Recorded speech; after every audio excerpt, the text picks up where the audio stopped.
बेटियां बोझ नहीं होती, बल्कि वालिदैन को अपनी बच्चियों के नसीब से डर लगता है। जिन बच्चों को पाल पोस कर बिल्कुल एक नर्म और नाजुक फूल की तरह परवान चढ़ाया जाए और फिर ससुराल जाते ही इनके नसीब ऐसा पलटा खाएं कि वही फल मुरझा कर बिखर जाएं, यही वक्त होता है जो अजियतनाक होता है। और कई वालिदैन उस वक्त से डरते हैं। कुछ ऐसा ही साजिद के साथ भी हुआ।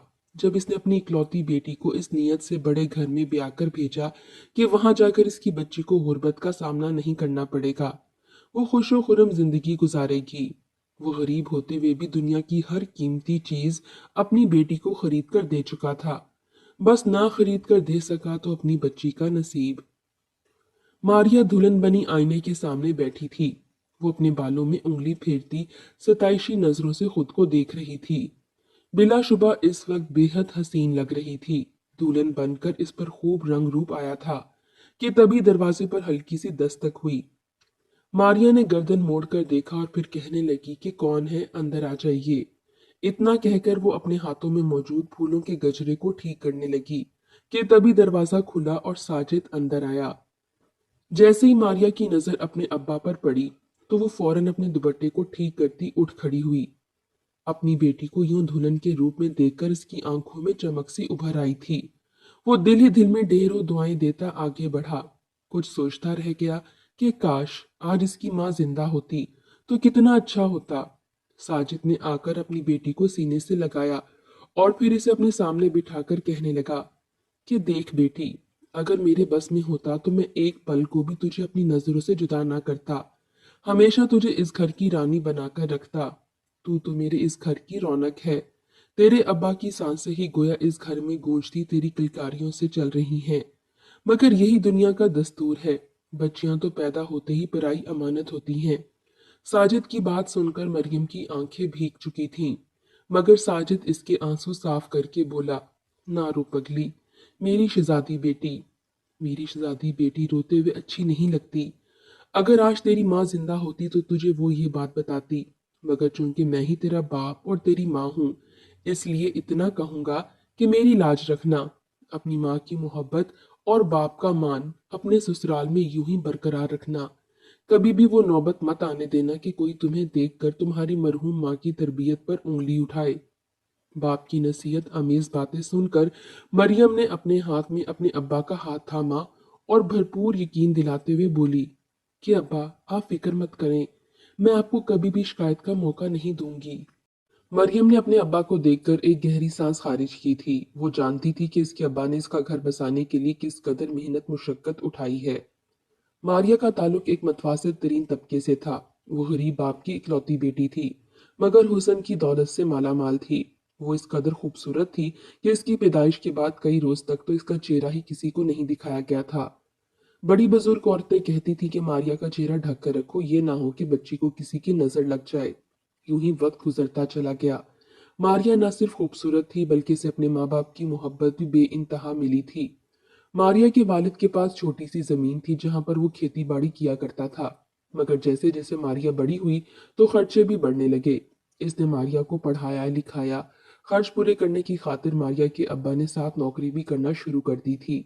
वो एक फैक्ट्री में काम करने लगा, जिसके बाद इसके पास अच्छी खासी रकम जमा होने लगी। मारिया जवानी की दहलीज पर पहुंची तो इसके साथ ही इसके बाप ने इसके लिए जहेज बनाना भी शुरू कर दिया। मारिया मना करती कि अब्बा, मैं जहेज लेकर नहीं जाऊंगी, मगर साजिद कहता कि नहीं बिटिया, मैं चाहता हूं कि ससुराल में तुझे ढेरों खुशियां मिलें। तू अपने माँ बाप के घर से जब अगले घर को जाए तो कोई तुझे ऊंची आवाज में बात तक करने वाला ना मिले। मैं सबके मुंह बंद करना चाहता हूँ, इसलिए तुझे बहुत सारा जहेज दूंगा। मारिया के वालिद ने कैसी मुशक्कतें उठाकर अपनी बच्ची को जहेज दिया था। ये सब मरियम से ढका छुपा ना था। वहीं साजिद का कहना था कि वो अपनी बच्ची की शादी एक अच्छे और बड़े घराने में करेगा। जो मुसीबतें और मुश्किलात इसे यहाँ देखनी पड़ी हैं, साजिद नहीं चाहता था कि ससुराल जाकर इसकी बेटी को यूं ही तंगी देखनी पड़े। गांव में चौधरी के बेटे की शादी थी, जिसमें पूरे गांव को मदऊ किया गया था। आज तक मारिया घर से बाहर किसी भी शादी पर नहीं गई थी। इस मर्तबा सिर्फ साजिद ने ही जाना था, मगर मारिया का दिल चाहा कि वो भी चौधरी की शादी पर जाए, लोगों से मिले। जब इसने झिझकते हुए इस बारे में साजिद से जिक्र किया तो पहले तो साजिद ने मना कर दिया, मगर जब अपनी बच्ची की उदास होती शक्ल देखी तो ना चाहते हुए भी मान गया। चौधरी के बेटे की शादी थी। साजिद और मारिया वहां पहुंच चुके थे। बिलाशुबा मारिया एक गरीब घराने से ताल्लुक रखती थी, मगर इसके कपड़े और ज्वेलरी बेहद महंगी थी। वहां पर मौजूद कितनी ही लड़कों की माएं इसे देखकर गहरी सांस खारिज करके रह गई थीं।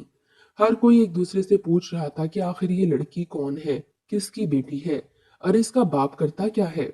वहां पर सभी बड़े घरानों से आए लोग तो इसको नहीं जानते थे, मगर जब गांव की औरत से पूछा गया तो इसने बताया कि ये तो साजिद मियाँ की इकलौती बेटी है। इसी शादी में मौजूद एक खातून को मारिया इस कदर पसंद आई कि इसने सोच लिया कि मेरे घर की बहू बनेगी तो बस मारिया ही बनेगी। अगले ही रोज वो रिश्ता लेकर साजिद के घर पहुंच चुकी थी। साजिद ने जब गैर शनासा लोगों को अपनी बेटी का हाथ मांगते हुए देखा तो इसने फौरन मना कर दिया। कहने लगा कि मैं आप लोगों को नहीं जानता, भला कैसे मैं गैर लोगों को अपनी बच्ची की जिम्मेदारी सौंप दूं। मेरी बच्ची मुझे मेरी जान से भी ज्यादा अजीज है। मगर जब वो बार बार साजिद के घर आने लगे और जब साजिद को पता चला कि वो लोग तो अच्छे खासे खाते पीते लोग हैं, इनके लिए तो लड़कियों की कमी भी नहीं है, ये तो मारिया का इखलाक और सूरत है जिसके पीछे वो खातून साजिद की बेटी को अपनी बहू बनाना चाहती है, तो साजिद भी सोच में पड़ गया। अगर वो इस रिश्ते से इनकार कर देता तो क्या गारंटी थी कि दोबारा इतने अच्छे घर से इसकी बेटी के लिए रिश्ता आता। यही सोचकर इसने हाँ कर दी। मारिया से भी सबसे पहले इसकी रजामंदी जानी, मगर मारिया ने भी यही कहा कि जो आपका फैसला होगा वही मेरा फैसला होगा। बस फिर क्या था, लड़के वालों ने मना भी किया कि हम जहेज नहीं लेंगे, मगर इसके बावजूद अपनी तरफ से बढ़ चढ़कर जहेज साजिद ने खरीद कर अपनी बच्ची को दिया था। कुछ ही देर बाद लड़के वाले बारात लेकर वहां पर आ चुके थे। निकाह के बाद मारिया अपने अब्बा के घर से रुखसत होने लगी तो अपने अब्बा के सीने लगकर कितनी देर फूट फूट कर रोती रही। मगर यही तो दुनिया का कानून था। साजिद ने गहरी सांस खारिज की और अपनी बच्ची को ढेरों दुआएं देकर शराज के साथ रुखसत कर दिया। इसे पूरी उम्मीद थी कि इसकी बच्ची अपने ससुराल में जाकर बेहद खुश रहेगी, इसे किसी भी तरह की कोई परेशानी नहीं आएगी। यही दुआ करता रहा कि खुदा मेरी बच्ची को इतनी खुशियां दे कि वो तो मैके का दरवाजा तक भूल जाए। वहीं मारिया भी दिल ही दिल में कई ख्वाब सजाए गांव की बस्तियों से निकलकर शहर में आ चुकी थी, जहां बड़ी बड़ी बिल्डिंग्स और घर थे। हर सो चहल पहल थी। वहीं एक कॉलोनी में इसका महल नुमा घर मौजूद था। जैसे ही वो अपनी गाड़ी से उतरी और अपने शौहर शहराज का हाथ पकड़कर घर में दाखिल हुई, तो इससे पहले कि इसकी नजरें इस घर को स्ताइशी नजरों से देखती, इसका ध्यान घर के एक जानिब पड़े हुए सामान की तरफ गया। इसके वजूद को तो जैसे एक झटका सा लगा था, क्योंकि ये सारा सामान इसके जहेज का सामान था, जो कि इस घर के सहन में एक कोने में गिरा पड़ा था। फर्नीचर और कांच के बर्तन तो टूट फूट का शिकार थे। सामान यूं पड़ा था गोया कि कचरा हो। ये सब देखकर मारिया कुछ कहती कि इससे पहले ही मारिया की सास इसकी नजरें भांप चुकी थीं। अगले ही पल इंतहाई मगरूराना अंदाज में कहने लगी कि अरे रेहाना, तुम्हें मैंने कहा था कि ये कचरा समेटो। ऐसा सस्ता और घटिया सामान हम अपने घर में नहीं रखते। चाहे तो किसी गरीब को दे दो या फिर खुद अपने घर ले जाओ, मगर 1 घंटे के अंदर अंदर ये सामान मुझे यहाँ पर दोबारा नजर न आए। मारिया के सारे ख्वाब तो वहीं पर चकनाचूर हो चुके थे। इसकी आंखों से 2 आंसू टूट कर गिरे। इसके अब्बा ने एक एक रुपया जोड़कर ये सामान इसकी खातिर खरीदा था और यहाँ इसे इस हालत में रखा गया था। शराज इसका हाथ पकड़कर इसे अंदर ले जाने लगा, मगर इसने जाने से इनकार कर दिया। वो भागती हुई इस सामान के पास आई थी। सामान को देखकर रोने लगी, टूटे हुए सामान को उठाने लगी, कहने लगी कि नहीं, मेरे कमरे में यही सामान रहेगा। ये मेरे अब्बा की खून पसीने की मेहनत थी, उन्होंने मेरे लिए दिया था। वहां पर लड़के वालों के कई खानदान की औरतें मौजूद थीं। सबको जब ये पता चला कि ये तो जहेज का सामान था और इसका ये हशर किया गया है, तो सब चहमगोइयां करने लगे।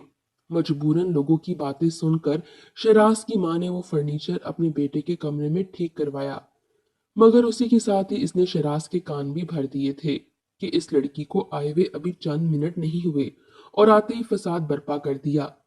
शिराज जो मारिया की हुस्न पर जैसे फिदा होता जा रहा था, इसे तो हर सू मारिया ही मारिया दिखाई दे रही थी। मगर जब इसने अपनी इज्जत पर बनती देखी और मारिया को यूं जबान चलाते देखा तो वो गुस्से में आ चुका था। मारिया अपने कमरे में दुल्हन बनी बैठी थी जब शिराज बड़े ही गुस्से से कमरे में आया और आते ही इसने लड़ना शुरू कर दिया कि आखिर तुमने सबके सामने इस हकीर से सामान की खातिर मेरी माँ की बेइज्जती क्यों की। अरे इतना सस्ता सा सामान हम लोग अपने घर में नहीं रखते। देखो इस घर को कैसे ज़ेबो आराइश से सजाया हुआ है। तभी तो कहा था तुम्हारे बाप को कि हमें सामान मत दें, हम खुद खरीद लेंगे, क्योंकि जानते थे कि हमारे शयान शान वो कभी भी जहेज नहीं दे सकते। मगर अब तुम्हारी वजह से हमारी पूरे खानदान में बेइज्जती हो चुकी है। शिराज वहीं पर बिफर कर बैठ चुका था, जबकि मारिया तो सहम कर एक जानिब हो चुकी थी। इसे तो इस तरह के लहजों की आदत ही ना थी, और पहली रात ही इसका शौहर इसे झगड़ने लगा था। वो रोने लगी, मगर शिराज ने इसे फिर डांट कर चुप करवा दिया, और वो वहीं पर बैठी रह गई। इसने तो कभी भी नहीं सोचा था कि इसके साथ ऐसा होगा। वहीं दूसरी जानिब साजिद सुबह सुबह उठा और बाजार जाकर अपनी जानिब से बेहतरीन नाश्ता पैक करवाया कि वो ये नाश्ता सुबह सुबह अपनी बेटी के ससुराल जाकर देकर आएगा। जब वो सामान लेकर अपनी बेटी के ससुराल पहुंचा तो इसे अपनी बेटी को दिया हुआ सामान सिहन के कोने में यूं ही टूटा फूटा मिला। इसका दिल भी 100 टुकड़े हुआ था। सामने सब नाश्ते की मेज पर बैठे थे। जब साजिद वहां पहुंचा सबसे मिला और शर्मिंदा होते हुए कहने लगा कि माजरत ख्वाह हूं, मुझे आते हुए देरी हो गई। मैं आप लोगों के लिए नाश्ता लेकर आया था। जब नाश्ते को खोलकर देखा गया तो इसमें तेल में तली हुई पूरियां और हलवा, साथ पाए का सालन था, और इसी तरह दीगर लवाजमात, जिसे देखकर शिराज ने तो फौरन खाना झटक दिया और कहने लगा कि कितनी बदबू आ रही है। न जाने कैसे गंदे तेल में इन चीजों को फ्राई किया गया है। हम लोग इतना भारी नाश्ता नहीं करते। बिला वजह ही आप ही सब कुछ उठाकर ले आए हैं। साजिद तो शर्मिंदा होकर रह चुका था। इसे तो किसी ने नाश्ते तक का नहीं पूछा। वहीं जब मरियम ने अपने अब्बा को वहां पर बैठकर नाश्ता करने को कहा तो साजिद ने मना कर दिया। वो तो पूछना चाहता था कि इसके दिए सामान को यूं क्यों रखा गया है, मगर फिर गहरी सांस खारिज करके ये सोचते हुए वहां से चला गया कि हो सकता है ये सामान मेरी बेटी को भी पसंद ना आया हो, इसलिए इसने ही बाहर रखवा दिया हो। वो जो तौर तरीका देखकर आया था, इससे तो साफ जाहिर हो रहा था कि अब वहां पर इसकी बच्ची के साथ क्या सलूक होगा। शाम को शिराज के साथ मारिया वहां पर आई थी, मगर तंग गलियों और जगह को देखकर शिराज मुंह चिढ़ाने लगा, जो कि साजिद से ढका छुपा नहीं रहा था। वो तो सोच रहा था कि इसकी बेटी बड़ी ही खुशी के साथ इसके घर में आएगी, इसके चेहरे पर एक रौनक होगी। मगर जब इसने अपनी बेटी का जर्द पड़ा चेहरा देखा तो इसे ऐसा लगा जैसे इसकी बेटी रोती रही हो। वो वहां पर खुश नहीं बल्कि तंग हो चुकी हो। इसने अपनी बच्ची से पूछने की भी कोशिश की, मगर मारिया मुस्कुराकर हर बात को टाल देती। वो तो यही दुआ करता रहा कि वो जैसा सोच रहा है वैसा ना हो, इसकी बेटी अपने ससुराल में खुश हो। मगर एक रोज मारिया ने रोते हुए साजिद को फोन किया। वो बहुत रो रही थी। फूट फूट कर रोते हुए कहने लगी कि अब्बा मुझे यहाँ से आकर ले जाएं, मैं मजीद यहाँ पर नहीं रह सकती। साजिद के तो हाथ पांव फूलने लगे थे। इसने वहीं पर फैक्ट्री से छुट्टी ली और जल्दी से अपनी बेटी के ससुराल पहुंचा। इसकी बच्ची बेतहाशा रो रही थी।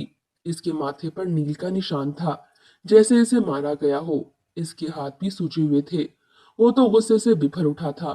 घर के अंदर गया और जाकर अपनी बेटी की सास से कहने लगा कि आप तो बड़े चाहों से मेरी बेटी को ब्याह कर लेकर आई थीं, मगर अब क्या हो गया जो अब आप अपने वादों से यूं फिर गईं। आखिर क्यों मेरी बच्ची के साथ ये सलूक रखा जा रहा है। वहीं सास तो फौरन हाथ झाड़कर बोली कि मैंने तो कुछ नहीं किया, ना ही तुम्हारी औकात है कि मेरे सामने बोलो। ये दोनों तो मियाँ बीवी के मसले मसाइल हैं। अगर आपकी बेटी ऐसी है कि अपने मियाँ बीवी के मसाइल अपने अब्बा को बताए तो इसमें हमारा तो कोई कसूर नहीं, आपकी तरबियत में खोट है। शिराज भी वहां आ चुका था। कहने लगा कि अगर आप अपनी बेटी को यहाँ से लेकर गए तो ये भूल जाइएगा कि मैं इसे वापस लेकर आऊंगा, बल्कि फिर हमेशा हमेशा के लिए वो आपके पास ही रहेगी। ये सारी बातें सुनकर तो साजिद लर्जा था। फिर कहने लगा कि अगर आपका बेटा मेरी बेटी के साथ खुश नहीं था तो क्यों आकर मिन्नतें तरले करके मेरी बच्ची को लेकर गईं। कम से कम मेरी मासूम बच्ची की जिंदगी तो बर्बाद ना करती। इतना कहकर साजिद बाहर निकला। मारिया सेहन में ही खड़ी थी। रोते हुए कहने लगी कि मुझे यहाँ रहते हुए 2 माह हो चुके हैं, मगर इन 2 माह में मेरा शौहर मुझसे बहुत बुरा रवैया रख रहा है। शादी के 2 दिन बाद ही इसने मुझे मारना शुरू कर दिया था। सिर्फ इतना ही नहीं, वो तो सिगरेट भी पीता है और शराब भी। कोई इसे मना नहीं करता, और यूं नशे में धुत मुझे मारता है। कहता है तेरी वजह से मेरे दोस्तों में बहुत बेइज्जती होती है। वो मुझसे मेरे ससुर का कारोबार पूछते हैं, नाम पूछते हैं, और अब मैं इनको क्या बताऊं कि वो एक आम से गांव में रहने वाला गरीब सा शख्स है। इसके बाद मारिया रोते हुए कहने लगी कि मुझे आपके साथ जाना है, मुझे यहाँ नहीं रहना। मैं मजीद ये तकलीफ बर्दाश्त नहीं कर सकती। अगर साजिद का बस चलता तो वो वहीं से अपनी बच्ची को अपने साथ ले जाता, मगर इसने गहरी सांस खारिज करके अपनी बच्ची को कंधों से थामा और इसे समझाते हुए बोला कि नहीं मेरी बेटी, अब यही तेरा घर है और अब तुमने यहीं पर अपनी जिंदगी गुजारनी है। जो भी मसले मसाइल हैं तुम यहीं रहकर हल करो, इन मसलों को सुलझाओ, शोहर के साथ अपना रवैया अच्छा करो, वहीं सास का दिल जीतो। तुम्हारी ये नेकियां ही तुम्हारे शोहर और सास को बदल देंगी। इसने बड़े ही एहसन तरीके से अपनी बेटी को समझाया था। वहीं मारिया भी समझ चुकी थी कि इसे यहीं रहकर अपने घर को संभालना है। अगर वो यहाँ से चली जाती है और शिराज भी इसे लेने ना आया तो नौबत तलाक तक जा सकती है। और फिर तलाक याफ्ता लड़की में तो हीरे भी जड़े हों तो लोग इसे कौलों के दाम ही समझते हैं। ये बात साजिद भी जानता था। वो अपने घर वापस आ चुका था, मगर इसे किसी पल भी चैन नहीं था। अपनी बच्ची की वजह से काफी परेशान रहने लगा। वहीं जब भी वो अपनी बच्ची को फोन करता तो इसकी रोती सिसकती आवाज ही सुनता। वहां पर मारिया के साथ बड़ा ही बुरा रवैया रखा जा रहा था। वो तो गरीब था, इसकी कोई सुनने वाला ना था। रो रो कर अपने रब की हजूर दुआएं करता रहता। फिर एक रोज चौधरी के यहाँ चला गया।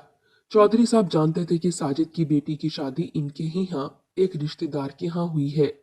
चौधरी साहब इखलाक के अच्छे थे। साजिद इनके पास गया और फिर इधर उधर की बातें करने के बाद कहने लगा कि आप अपने इन फलां रिश्तेदारों को समझाएं कि मेरी बेटी के साथ अपना रवैया दुरुस्त रखें। वो मेरी बच्ची पर हाथ उठाते हैं, मारते हैं और अब इसे गरीब होने का ताना देते हैं। अगर यही सब करना था तो वो मेरी बच्ची को ब्याह कर ही क्यों लेकर गए। ये बातें सुनकर चौधरी बोला कि मैं तो समझा दूंगा इन्हें, कह भी दूंगा, मगर वो चंद रोज बाद एक मर्तबा फिर वही तरीका अपना लेंगे। तो बेहतर है कि इनकी हदायत की दुआ करो। मेरी मानो तो उम्र की अदायगी के लिए मक्का मुकरमा चले जाओ। खुदा के हजूर दुआ करो कि वो तुम्हारी बच्ची के ससुराल वालों को हदायत दे, इसका शौहर इसके साथ ठीक हो जाए। साजिद जो बड़ा ही दिल बर्दाश्ता था, इसके दिल में एक उम्मीद जागी। वो वापस घर आ चुका था। मारिया हर तरह से कोशिश कर रही थी कि वो अपने शौहर के दिल में अपने लिए जगह बना सके, मगर इसका शौहर इससे अपने हकूक तो पूरे करवा रहा था, मगर इसे ना ही मोहब्बत दे रहा था और ना ही इज्जत। वो जब भी कोई मोहब्बत भरी बात अपने शौहर से करना चाहती, इसका हाथ पकड़ना चाहती, तो वो फौरन झटक कर कहता कि दूर रह मुझसे, बीवी बनकर आई है तो सिर्फ बीवी बनकर रह, इससे जायद मुझसे उम्मीद मत रखना, गरीब घर की लड़की। अपनी बच्ची की दिन ब दिन खराब होती हालत देखकर साजिद ने फैसला कर लिया। इसने अपनी जमीन को बेचा और बेचकर पैसे इकट्ठे किए जाने से पहले अपनी बच्ची से मिला और फिर सऊदीया के लिए रवाना हो गया। इसे यकीन नहीं बल्कि कामिल यकीन था कि वो जब वहां जाकर दुआ करेगा तो इसकी बच्ची का नसीब बदल जाएगा। इसके ससुराल वाले इसके साथ अच्छा रवैया रखने लगेंगे। वो सौदरिया पहुंचा और एक होटल में अपने लिए कमरा बुक करवाया। इसके पास वहां का तो कोई नंबर नहीं था, मगर होटल के रिसेप्शन पर मौजूद टेलीफोन से अपनी बच्ची को कॉल करके अपनी कैफियत के बारे में जरूर बताया था और कहा कि जब तक वो यहाँ है वो इसी नंबर से इससे बात किया करेगा। अगले ही रोज जुमेरात थी। वो सारा दिन हरम शरीफ में रहा, इबादत और मनाजात में मसरूफ रहा। जुम्मे की रात थी। वो सारी रात हरम शरीफ में मौजूद था। खाना काबा के सामने बैठकर रोते हुए गिड़गिड़ाते हुए अपनी बच्ची के लिए दुआ करता रहा कि मेरे रब मेरी बेटी की जिंदगी खुशियों से भर दे। बेशक आजमाइशें आती जाती रहती हैं, मगर मैंने अपनी बच्ची को जिस कदर मोहब्बत से पाला, अब वो इतनी ही तकलीफ में है। मेरी बच्ची के शौहर को हदायत दे, वो मेरी बच्ची के साथ अपना रवैया दुरुस्त कर लें। सारी रात वो रोता रहा। फजर की नमाज की अदायगी के बाद इसने गिलाफे काबा को बोसा दिया और फिर गहरी सांस खारिज करके इस उम्मीद पर होटल की जानिब आया। इसकी दुआएं इसका रब जरूर पूरी करेगा। इसने तो अपने रब से जायज हाजत ही तलब की थी। जब वो होटल में आया और अपने ही ध्यान में अपने कमरे में जाने लगा तो रिसेप्शन पर मौजूद लड़के ने इसे आवाज दी। साजिद हैरान हुआ था। वो लड़का कहने लगा कि कल शाम से मुसलसल आपके दिए नंबर से कॉल्स आ रही हैं। बार बार कोई आपसे बात करना चाहता है, मगर आप कल शाम के अब वापस आ रहे हैं। साजिद को खबर थी कि हो ना हो कि इसकी बेटी ही होगी, क्योंकि और तो कोई इस नंबर को नहीं जानता था। इसके दिल में अजीबो गरीब से वसवसे आने लगे कि खुदा खैर करे, इसकी बेटी के साथ कोई ऊंच नीच नहीं होगी। इसने जब फोन कान के साथ लगाया और जो बात इसकी बेटी ने बताई वो तो गश खाकर गिर चुका था। इसे तो यकीन नहीं आ रहा था कि इसकी किस्मत यूं बदल चुकी है। मारिया फोन पर बहुत खुश थी। कहने लगी कि अब्बा, रब ने आपकी दुआएं सुन ली हैं। जो होता है बेहतरी के लिए होता है। कल दिन के वक्त मेरी सास का ब्लड प्रेशर बहुत हाई था। वो सीढ़ियों से उतरने लगी कि अचानक इन्हें चक्कर आ गए। वो गिरने ही वाली थी कि मैंने इन्हें थामा। मैं इन्हें तो बचा चुकी थी मगर मैं खुद सीढ़ियों से गिर गई। खुदा का शुक्र है कि मुझे कोई गहरी चोटें नहीं आईं। मगर यूं मेरी खराब हालत देखकर मेरी सास मुझे फौरन डॉक्टर के पास ले गई। मैं तो ठीक हो गई मगर सास की दिमाग की नस फट चुकी थी। ब्लड प्रेशर बहुत ज्यादा हाई था। खुदा का करम था कि वो खून इनके कान के रास्ते बाहर आता रहा। इनका और मेरा ब्लड ग्रुप एक था। मैंने नेकी जानते हुए इन्हें अपना खून दिया, जिससे सास की तबीयत बहाल हुई तो उन्होंने मुझे सीने से लगा लिया। आज सुबह ही उन्होंने मुझसे माफी मांगी। वहीं शिराज भी अपनी माँ का बदलता रवैया और मोहब्बत देखकर मेरे साथ ठीक हो चुके हैं। ना सिर्फ शौहर बल्कि सास ने भी मुझसे माफी मांगी है और बोले कि तुम्हारे वालिद वापस आए तो हम इनसे भी माजरत करेंगे। जाने अनजाने में दौलत के नशे में हमने इनके साथ बड़ा ही बुरा रवैया रखा। साजिद वहीं पर सजदे में गिर चुका था। अपने रब का शुक्र अदा करने लगा। जब वो वापस आया तो एयरपोर्ट पर ना सिर्फ इसकी बेटी बल्कि बेटी के ससुराल वाले भी मौजूद थे। इसे ऐसा लग रहा था जैसे वो कोई ख्वाब देख रहा हो, क्योंकि इसकी बच्ची के चेहरे पर जो खुशियां वो पहले देखना चाहता था वो इसे मिल चुकी थीं। बेशक वालिदैन अपनी औलाद के लिए नसीब नहीं खरीद सकते, मगर वालिदैन की दुआएं इतना असर रखती हैं कि हमारा रब कभी भी इन दुआओं को रद्द नहीं करता।